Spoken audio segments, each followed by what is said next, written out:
আউযুবিল্লাহি মিনাশ শাইতানির রাজিম বিসমিল্লাহির রহমানির রহিম। তাহলে আমরা আজকে যে বিষয়ের উপরে দেখব গাজওয়াতুল হিন্দ, যেটা ইন্ডিয়ার সাথে এই যুদ্ধ আমরা আসলে কতটুক করব। দেখো, সঠিকভাবে যদি আমরা কোনো বিস্ময়কর ঘটনা জানতে পারি তাহলে এই গাজওয়াতুল হিন্দ করা আমরা কখনো করতে পারবো না। প্রথমত মুসলমানদের প্রস্তুতি নেওয়া লাগবে, প্রস্তুতি ছাড়া কখনো কোনোভাবে সম্ভব না।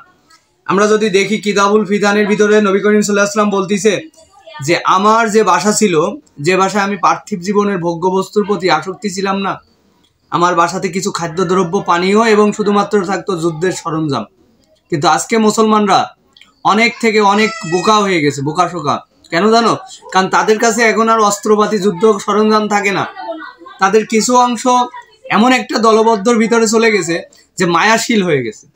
এই মায়াশীল যদি থাকে তাহলে পার্শ্ববর্তী যে দেশগুলো আছে তারা আমাদের সাথে, আমরা গাজওয়াতুল হিন্দ করার আগে তারা আমাদেরকে গাজওয়াতুল হিন্দ করবে। তাই আমরা অবশ্যই এই ব্যাপারে সঠিকভাবে মনোযোগ দেওয়া লাগবে।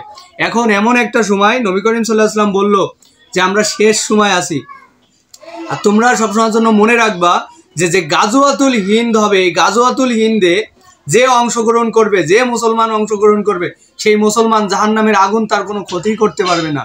তার মানে দেখো যে আমরা কোন নবীর উম্মত। তাহলে দেখো, এত সুন্দরভাবে বলার পরেও আমরা কি বুঝবো না? যখন রোমের সৈন্যরা যুদ্ধ করে তখন নবী করিম সাল্লাল্লাহু আলাইহি ওয়াসাল্লাম এই হাদিস সম্পর্কে বর্ণনা করে।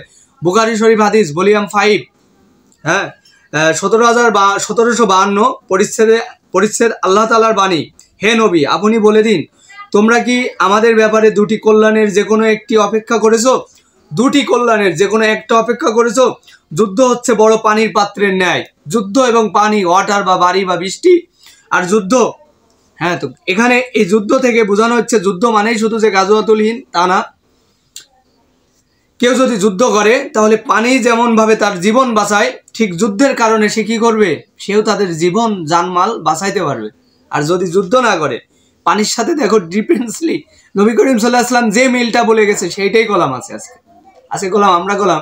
এখান থেকে অনেক পিছপা মুসলমান। আজকে কেন পিছপা? অনেক পিছপা কারণ তারপর আল্লাহ তাআলার বাণী মুমিনদের মতো কতক আল্লাহর সঙ্গে তাদের কৃতজ্ঞ অঙ্গীকার পূর্ণ করে। হাদিস নাম্বার 1753, বুখারী শরীফ ভলিউম 5, বলা হচ্ছে তারা মুমিনদের ভিতরে, তোমরা যদি জানো যে আমরা একদল কি করছি, আল্লাহর সাথে কি করছি, অঙ্গীকার পূর্ণ করছি। যে কি? যে আল্লাহ আমাদের জান, জীবন, মাল উৎসর্গ করলাম আমরা তোমার প্রতি, এবং আমরা সবকিছু দিয়ে দিলাম। এবং আল্লাহ তাআলা আমাদেরকে বললো তোমাদেরকে আমি বিজয় অর্জন করাবো, এই যুদ্ধে তোমরা কি হবে? বিজয়ী হবে।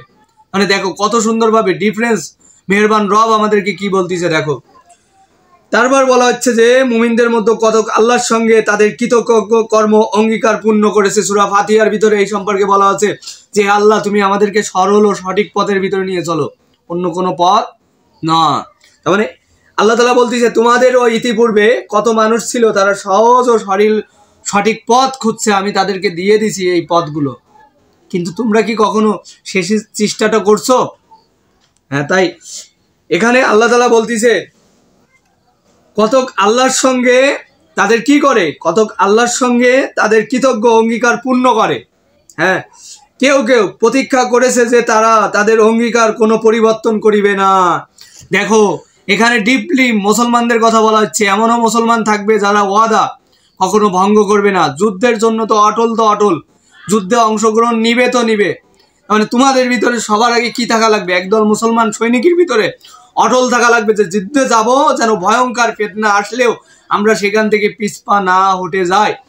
যেরকম যদি আমরা তাকাই যে হিটলার তখন পর্যন্ত যুদ্ধ করে যতক্ষণ পর্যন্ত সে তার সৈন্য সঠিকভাবে গঠন করতে পারেনি। তার মানে তোমরা যদি হিটলার সম্পর্কে জানো, হিটলার স্টাডি যদি তোমরা করে থাকো, তোমরা বুঝতে পারবা হিটলার তার একদল সৈন্যবাহিনী নিয়ে একদিন কি করতেছে, একটা বিল্ডিং এর উপরে জাস্টিফাই করতেছে, সৈন্যদের আত্মমনোবল বাড়াচ্ছে। তখন সে বলতেছে তোমরা লেফট রাইট সামনের দিকে অগ্রসর হও।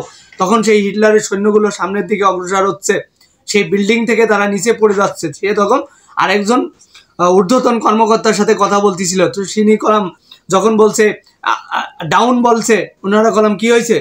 থামিনি কলাম, রিভার্স বলিনি, ফরওয়ার্ড বলছে তো ফরওয়ার্ডে যাচ্ছে। তখন তারা সব কি হচ্ছে, সব ডাউনে পড়ে যাচ্ছে, নিচে পড়ে যাচ্ছে, ছাদ থেকে পড়ে যাচ্ছে। জানে যে তারা মারা যাচ্ছে, তবুও তারা কলাম যাচ্ছে। তার মানে কমান্ড ফলো করছে।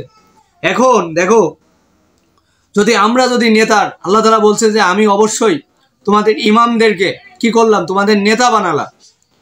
হ্যাঁ, সূরা বাকারার ভিতরে আসছে এইভাবে যে আমি, তোমরা কি প্রতিনিধিত্ব করো, পৃথিবীতে কি করো, প্রতিনিধিত্ব করো।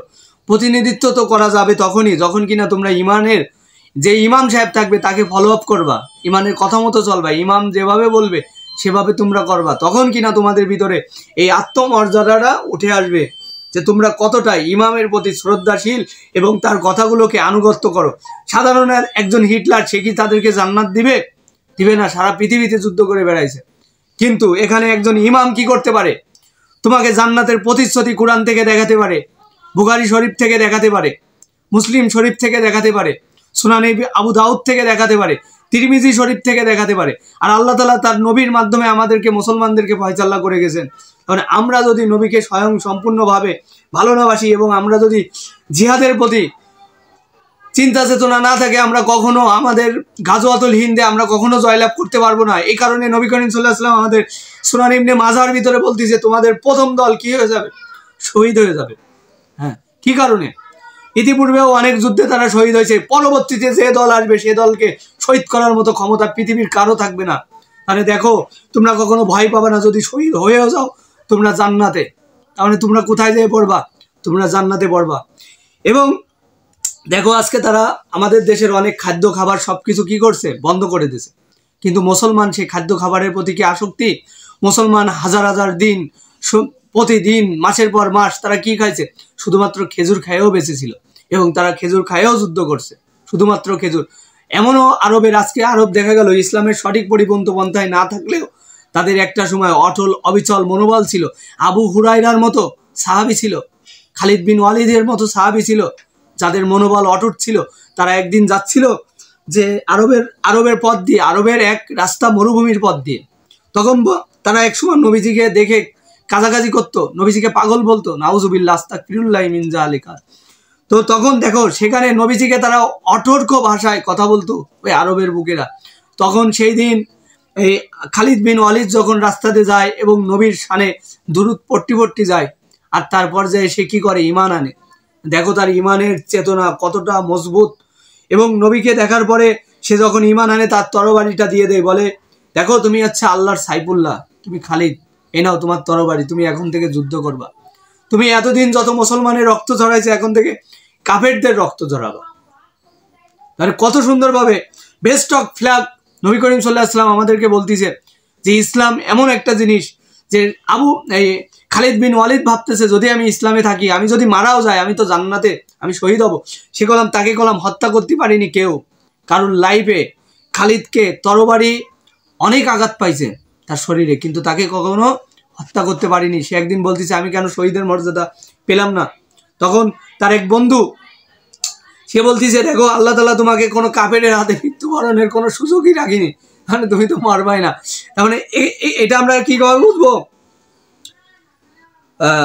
বলিয়াম ভাই, বুখারী শরীফ 2611, মুহাম্মদ ইবনে সাইদ খুদরি রা থেকে বর্ণিত, আনাস ইবনে মালিক রা থেকে বর্ণিত, তিনি বলেন আমার চাচা আনাস ইবনে নাজার রা বদরের যুদ্ধের সময় অনুপস্থিত ছিলেন। বদরের যুদ্ধের সময় সে অনুপস্থিত ছিলেন। তিনি বললেন, ইয়া রাসূলুল্লাহ সাল্লাল্লাহু আলাইহি ওয়াসাল্লাম, মুশরিকদের সঙ্গে আপনি প্রথম যে যুদ্ধ করেছেন আমি সেই সময় অনুপস্থিত ছিলাম। হ্যাঁ, তার মানে দেখো, তার কলাম উপস্থিত থাকার জন্য সে একটা কথা বলতেছে যে আমি যদি উপস্থিত থাকতে পারতাম। এরকম অনেক সাহাবী বলছে যে রোমের সৈন্যরা আমার সামনে দিয়ে কিভাবে ঘুরে বেড়ায়, উর্দুতে এই কবিতার ইয়াদ হয়েছে, তাদের অশ্বরাজি বাহিনী নিয়ে কিভাবে ঘুরে বেড়ায়। সূরা আদিয়াতের ভিতরে এই বৃত্তান্ত বর্ণনা করা হয়েছে যে সেই দুরন্ত অশ্বরাজি যার খুরের আঘাতে অগ্নি স্ফুলিঙ্গ করে।